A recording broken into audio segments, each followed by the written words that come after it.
ஆடி மாதத்தில் அம்மனுக்கு ஏன் கூழ் ஊற்றுகிறார்கள் தெரியுமா?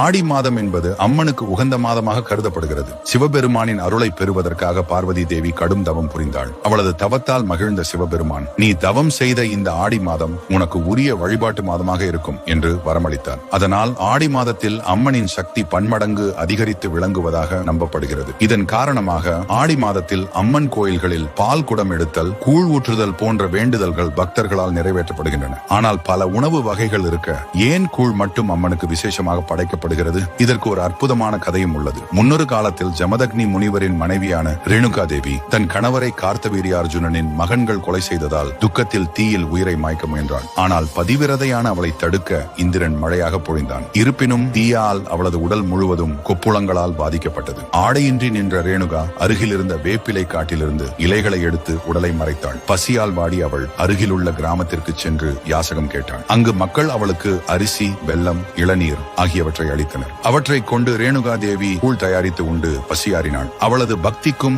தியாகத்திற்கும் மனமிறங்கிய சிவபெருமான் ஆடி மாதத்தில் ரேணுகா தேவி மாரியம்மனாக வழிபடப்படுவாள் என்றும் அவள் விரும்பிய கூழ் அவளுக்கு உகந்த படையலாக இருக்கும் என்றும் வரமளித்தார். இவ்வாறு கற்பில் சிறந்த பதிவிரதையும் சிவனின் உயர்ந்த பக்தியுமான ரேணுகா தேவி மாரியம்மனாகவும் கிராம தேவதையாகவும் வணங்கப்பட்டு கூழ் ஊற்றி வழிபடும் பழக்கம் தோன்றியது.